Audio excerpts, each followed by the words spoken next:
Hello everybody, welcome back to the channel. In this video, I'm going to be going through the entirety of the card of UFC 298. Everything from the early prelim opener of Andrea Lee versus Miranda Maverick to the main event of Alexander Volkanovski versus Ilia Topuria. I'm going to give you a prediction for each and every single fight.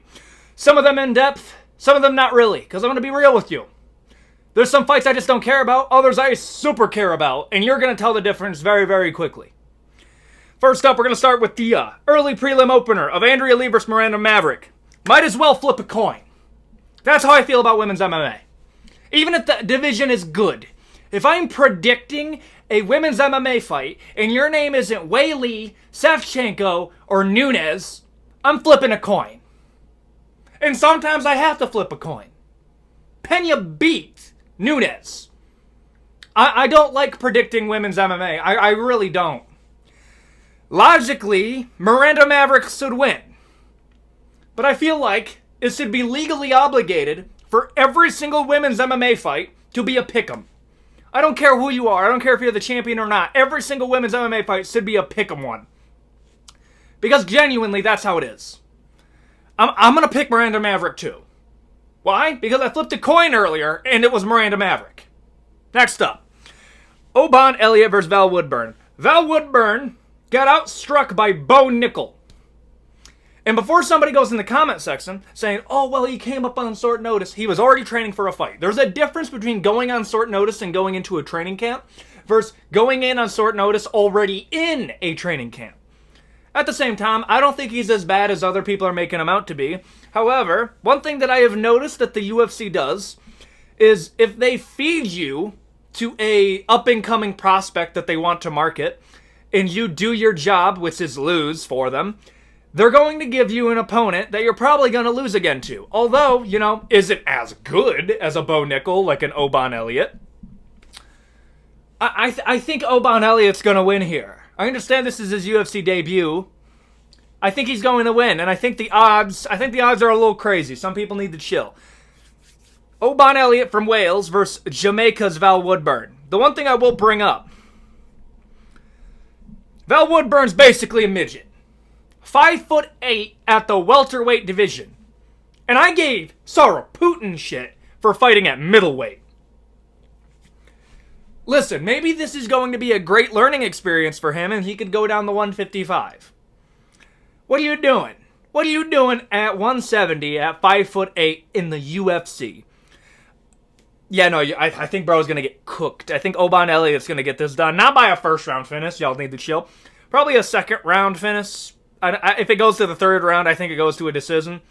I can see the nerves of Oban Elliott getting to there. There is something about fighting on that world stage. I think Val Woodburn's going to go out here. Well, the worst possible thing already happened to me. I get outstruck by a ginger on fight night. Like, the worst thing already happened. You can't really get much worse. I think Val Woodburn's going to be a little bit more calm, but he's going to come out with something to prove. Oban Elliott's more talented. I think Oban's going to win. Rip to my boy, Val Woodburn. Next up, Josh Quinlan versus Danny Barlow. Danny Barlow, his nickname is Left Hand to God. Self-explanatory. I think we're going to see a KO here. I think this is going to be a fun fight. Danny Barlow just, I believe it was a... This is where my memory is going to fuck me up, and somebody in the comment section is going to call me a filthy casual. Danny Barlow, if I remember correctly, had a KO on Dana White's Contender Series. And that's what he's coming into on this debut. I do believe that's also why he's a favorite. The 2-1 favorite's actually kind of wild. Y'all need to chill. It's Dana White Contender Series, not a fight tournament. Don't worry. There's a reason I said fight tournament. We'll get to that in a second. Danny Barlow, I do believe, is going to win this fight. I hate that I'm picking the people that are the favorites, but at the same time, I think the odd keepers got this relatively right. I say relatively right. We're going to get to that in a second. I know I keep saying that. The video is going to get way better than it already is. I'm going to say Danny Barlow is going to get this done. I think it's going to be by a KO, bro. I think we're going to see something pretty brutal. I'm going to say end of first round. I can see a scenario where Josh Quinlan is a little bit more like reserved and is able to get ahead early, but I think the power of Danny Barlow might be a problem. I don't know. I question a lot of these Dana White Contender Series guys, just in all honesty. Next up, Zhang Mingxiang If I said that right, give me a gold medal. If I said it wrong, leave it in the comments. Zhang Mingyong versus Brennan Ribeiro. Brenson Ribeiro. How did I say that one wrong? Brenson Ribeiro. The Odd Keeper's got this one wrong. Negative 122. I know it's a pick'em. Still wrong. You want to know why? Because I don't trust cans coming out of China. I just don't. I think Brazil has it down better. Okay? And if he fought already in America, I think we got it down. I think the cans of America in Brazil are better than your cans coming out of China. And that's not meant to be anything, really mean. The fact is China's MMA scene just isn't at the point that it's at with Brazil and the US. It's just not. I would argue the UK has a better martial arts scene than China. I don't think that's a controversial opinion, but I think Brenson Ribeiro is going to win this fight. I think he gets it done. Let's take a little bit more into it. I don't like doing scripts, so as you can tell. Oh my god, they don't even have a rates or a leg rates with him, dude. Brother, I feel like they just asked the athlete, and when they asked Zhang Mingyong, he couldn't speak English, so they just didn't put anything down. Like, come on. Honestly, no, I think Brenson Ribeiro is going to get this one done, brother. I think they got it wrong. Oh my lord. Reinya Nakamura versus Carlos Vera. Negative 1,350 favorite. Plus 800 for Carlos Vera. Reinya Nakamura is going to win. He's going to win, guys. Like, I don't think this is I think we're going to see a good performance out of him. Now, don't get me wrong. I still question. Like, I need to see some more. I want to see better fighters coming out of, like, Japan, Korea, and China. I do want to see that because I want every country in the world to send their best guy, and that's what the UFC is. So I'm looking through here with hopeful optimism, okay? I am critical on a lot of these new prospects coming out of these countries that haven't previously had a lot of great guys because I want them to be good. Reinya Nakamura is one of those guys. I think he's going to win. It's just brother, there's not even he's going to die. Reinya Nakamura by execution, first round. Marcos Rogero de Lima versus Junior Tafa. So, your eyes are not deceiving you. It says Junior Tafa, not Justin Tafa. You want to know why? Because the most bro moment in the history of MMA has just occurred. Justin Tafa gets injured in training and can't make it. I imagine the conversation went a little something like this. Hey, Dana, I can't make the fight, dude. I just got injured in training. I'm sorry, man. You got Dana over here sweating because he missed out on the UFC 298 pre-fight press conference because he was worried people were going to say, oil him up. I'm not kidding. 100% that was part of it. Bro's getting cyberbullied right now, but back to the story. Dana saying it's like, bro, that sucks, okay? Like, I guess we're just going to have to reschedule everything, and you can fight him later. Justin's over here like, listen, boss, I know this is crazy, but you're not going to have to do that. I got a guy very similar to me. I think the fight's going to turn out relatively the same. Yeah? Who is he? My brother. I'm not kidding, bro. His brother is fighting him on less than 1 day's notice. Granted, he already has a fight. I'm rooting for Junior Tafa here. I don't think he's going to win. I'm going to be real. He beat Parker Porter and lost to Mohammed Usman. Mohammed Usman can't grapple anything, dude. Like, I don't think 21-10. Okay.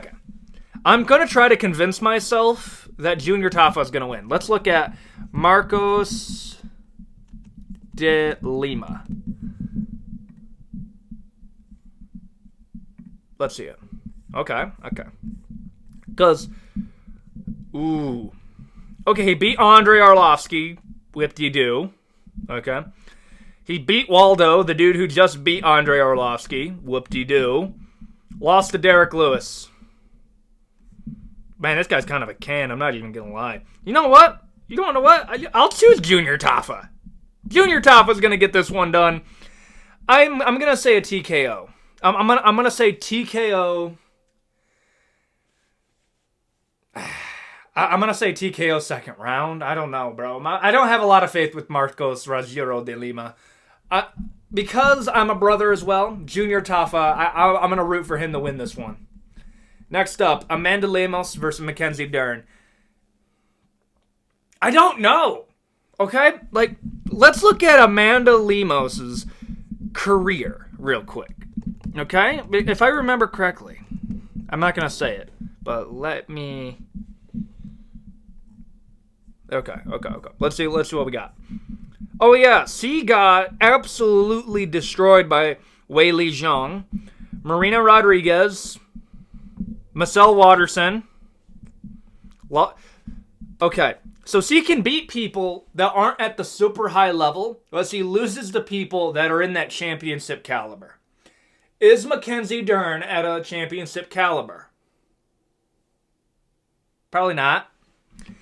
In all honesty, like, I would like Dern to win, because that means we get to see her fight more. You know what I'm saying. Mackenzie Dern. What else? Load for me. Okay, Mackenzie Dern, what do we got? Angela. Bro, they both lost to Jessica Andrade. Oh, no. Okay, you know what? Fine, I'm going to choose Amanda Lemos. Amanda Lemos is going to win, and it's going to be bad. Sorry, Mackenzie Dern. Fight soon. Anthony Hernandez versus Roman Kopylov. Okay, this is where my excitement is. Roman Kopylov is severely underrated. He is going to win this fight, and he's going to win by a TKO or KO. Roman Kopylov got one of the crispest head kick KOs I have ever seen and didn't get a bonus. It was that good. I think he's going to do it again to Anthony Hernandez. Listen, I really like Roman Kopylov, okay? Like, he's not, I was going to say something crazy like the middleweight Zabit. Not that far. He is really good, though. I'm gonna say Roman Kopylov, second round. I think when he can get his timing down, he'll win. I'm gonna say, you know what? I can see a scenario where he wins a fairly one-sided decision. You know what? Because I want to be safe here, I'm gonna say a one-sided decision for Roman Kopylov or a KO finish in the third round. Merab Dvalishvili versus Henry Cejudo. Merab Dvalishvili is gonna win this. And then he's going to talk about fighting for the title. Okay? Dude, I cringed so hard just a few hours ago. Because Aljamain Sterling was talking about what should be next for O'Malley. And he said, when Sean O'Malley is done fooling around with Chito Vera, maybe he can actually fight somebody that is the number one guy in that division. He's talking about Merab Dvalishvili. Okay. Now that Merab has the clearance from his best buddy to go fight for the title, now he's actually going to, try to fight for the title if he wins here. Henry Cejudo also said that he was going to retire 100% if he lost to Merab. In all honesty, I don't even blame him. But when a fighter says that, some people are going to hear that and say, I'm very confident now. Look how hungry he is. He ain't hungry. Bro just said, if I lose one more time, I'm done. Okay? Oh, there's a lot of UFC fighters that had to get pulled out of the UFC when they're on a losing streak. Henry Cejudo's talking about leaving on his own accord, which I respect.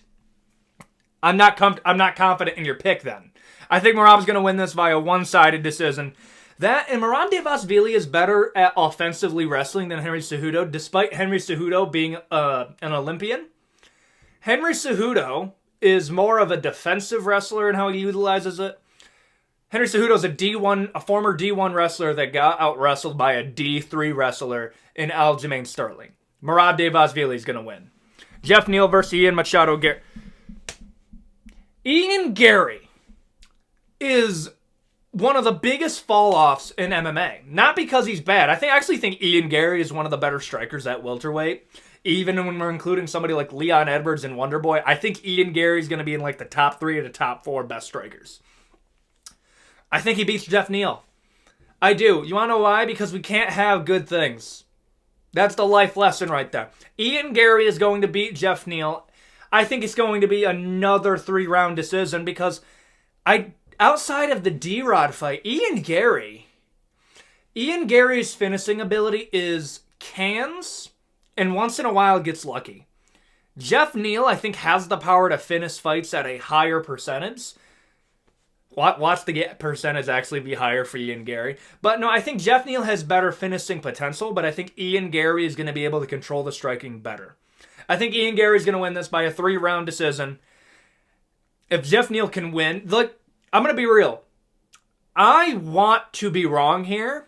If Jeff Neal wins and people come back and say, Jeff Neal won, your pick was wrong, I don't care. I wanted Jeff Neal to win. I think Ian Gary's going to win by a 3-round decision because he's just a better striker. I think he's going to be the new Wonder Boy. Not like likable like Wonder Boy. I mean like at that championship caliber, great striker, can't beat Safkat. That's what I mean. Next up, Robert Whittaker versus Paulo Costa. Actually, am I going to make a pick? This is verdict, by the way. Okay, I'm going to say... You know what? Nah. I'm not going to learn how to do this right now. Oh, that's how you do it. I'm going to say Roman Kopylov. Let me just submit my picks really quick. Roman Kopylov wins that. Jeff Neal's going to lose. Decision. That's rough. Again, I hope I'm wrong. Like, make no mistake about it. I would be happy to be wrong. Now that we're caught up, Robert Whittaker and Paulo Costa. A 2-1 favorite, Robert Whittaker. Now I don't want to pick him, but I'm going to pick him because I think Robert... This is how I feel. Paulo Costa has the power to knock out somebody like Robert Whittaker, who is getting chinny. He's getting chinny right now, guys.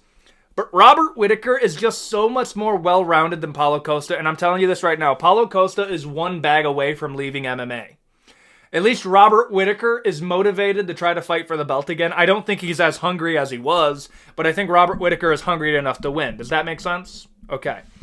I'm going to pick Robert Whittaker to win this, again, by a 3rd round, by a decision. I think we're going to get a lot of decisions here.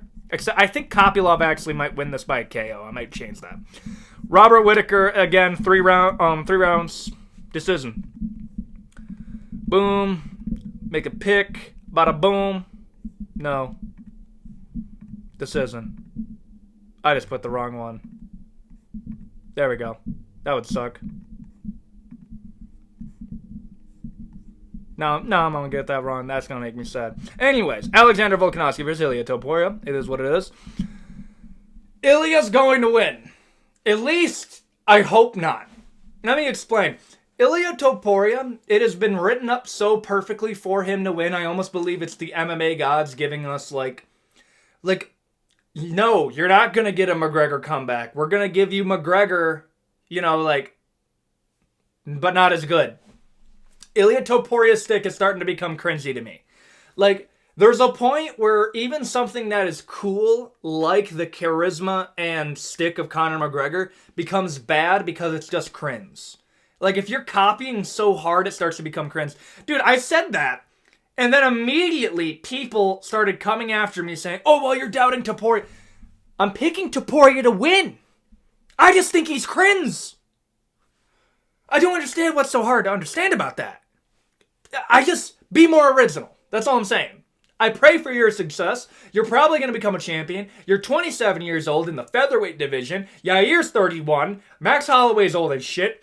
Volkanovski joking about being an old man. You're going to outlast all of them. You beat Josh Emmett. You beat Bryce Mitchell. You're going to beat everybody else.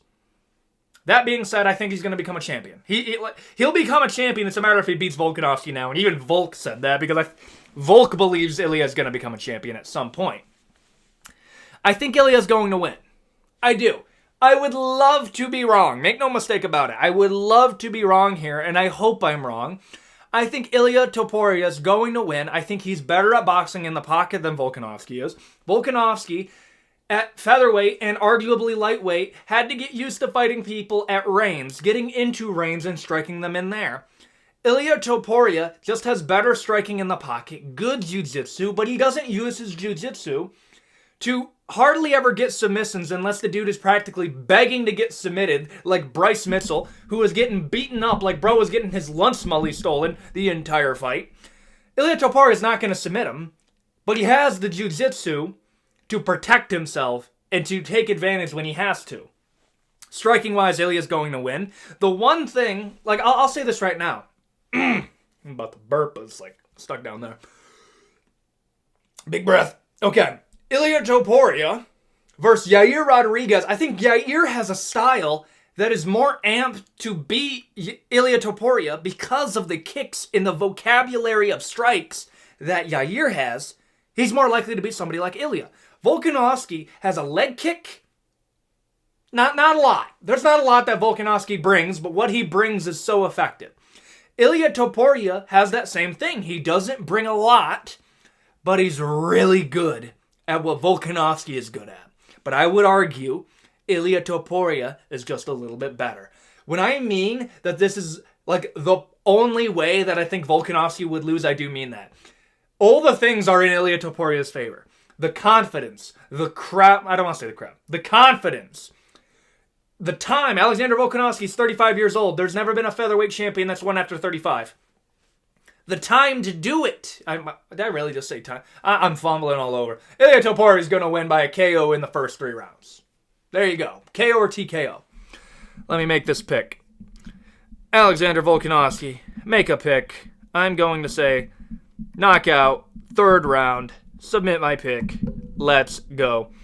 If you want to do this, go to Verdict. They have an app on their phone. I am not sponsored. I'm not sponsored. You don't have to put any money on it. But you know what? I like betting on fights if I'm not putting my own money on it. I don't make enough money off doing this to actually bet. So I'm going to say those are going to be my picks for UFC 298 in a more than average entertaining video. Tell me what you think in the comment section below. Well, yeah. If you can't tell, I'm like slightly sour about this because I want Volkanovski to win, and I want Robert Whittaker to win. But if they lose, my day is ruined.